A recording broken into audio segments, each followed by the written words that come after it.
varying the frame speed many, many times during the sequence. Why?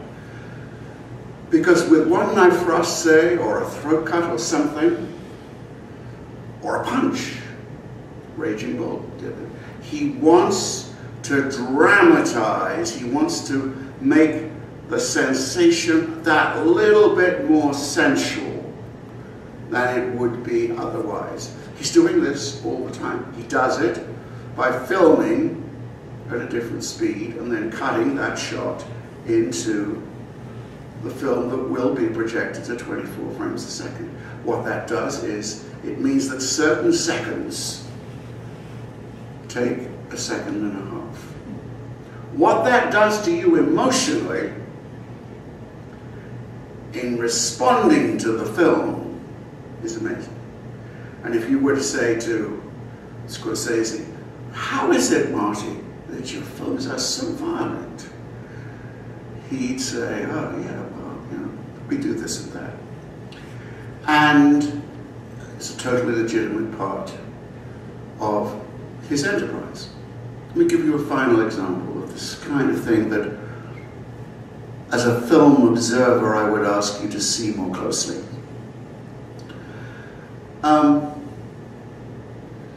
There was a saying in the early days of the American film industry: put the light where the money is.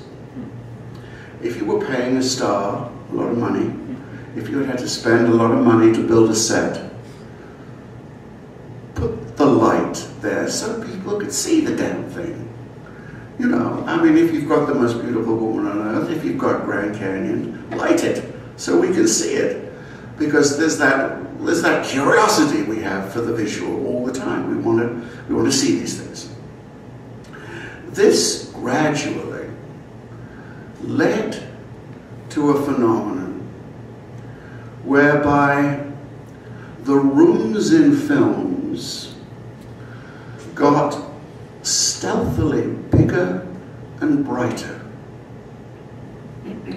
One of the reasons other countries love America and want to come to America is quite simply that for decades, without any design or control, our films have been saying, did you ever see a kitchen like that? And the rest of the world hasn't. Now, I think American kitchens are generally bigger than many kitchens in other parts of the world. But our films, our entertainment films, have had the ingredient of advertisements in that they have tried to make these rooms look bigger and brighter than they ever were. And as I was thinking about this, it so happened, serendipity will always help you. Last night on television, one of my least favorite films, How Green Was My Valley. How Green Was My Valley, you should always remember, won the Oscar for Best Picture in the year when Citizen Kane was a competitor. How Green Was My Valley is a film about growing up in a Welsh mining village. And they sent a truly talented art director, Richard Day, to look at Welsh mining villages. And he took many photographs and drawings, and he absorbed the culture, he thought. And he came back and he designed sets for a Welsh mining village that would go up on the 20th Century Fox lot, where, unfortunately, a sunshine fell upon it every day, remorselessly, that if any of you have ever been to Wales, you will know, in some summers, you never see the sun in Wales. It is a rain-swept, dismal, sad atmosphere, climate, terrain, and it affects the life. So that every time people step outside in How Green Was My Valley, they are, of course, in California. And the cameraman was not prepared to wait, and John Ford, the director, God save him, was not prepared to wait for a cloudy day to come by, because you would have had to wait too long. The film business went to California in the first place because it had 300 guaranteed days of sunshine a year, which was the raw material, above all, that the business needed. Business that had started on the East Coast. So it goes to California because of the light. But then I looked at the interiors. Now, I have spent time in Welsh mining villages. I have known Welsh people. And they are some of the bleakest, grimmest interiors I have ever seen. And the rooms in How Green Was My Valley, they're as big as this. I'm not exaggerating. The parlor, the front parlor, is like this size. You could have put 3 houses in this room in a Welsh mining village without exaggeration. Now, the director, the art director of How Green Was My Valley, worked hard, I believe, for verisimilitude, for documentary-like qualities. And when the film came out, it was admired and reviewed very favorably because of the realism. Well, attitudes to realism change.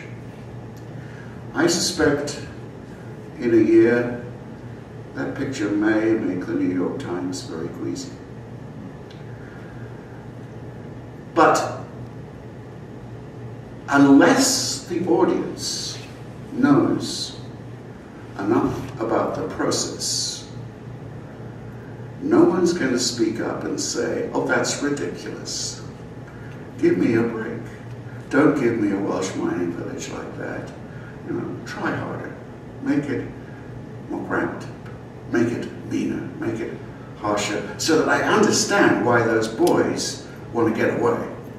And why the conflict with their parents about whether they should leave or stay is so much more dramatic than it is in the films it is. But it's still one of the best pictures. You know. It has virtues. Well, I think I've come to the moment when I should think of stopping. But I wanted to just go back to audience, because in the end, that is the most important thing. If you look at the history of culture, there is no question but that film comes along at a moment where, for reasons nobody yet can explain, almost all the arts suddenly become more difficult. The novel, from Dickens it goes to being the novel of Joyce, the novel of Faulkner, the novel of Musil, a more difficult read. Music becomes atonal. Painting becomes non-representational. The arts feel the confidence and the need to meet the 20th century by reaching out and being more difficult. We call it modernism. The vast audience, the population of the world, no less, is horrified and terrified by this surge into difficulty, because they find reading difficult enough. We're talking about a time, just like today, where an incredible proportion of our population, not Haiti's population, our population, literally can't read. So reading Faulkner's sentences that go on for 3 pages is terribly testing. And it's more or less at that moment that movie is invented and is turned over to a few people like Chaplin and Keaton and Fred Astaire and John Wayne. You don't have to love them all, but you know what I mean when you say they become the most famous people in the world, and they become the people who might have a chance of unifying the world, no matter all the tendencies to chaos and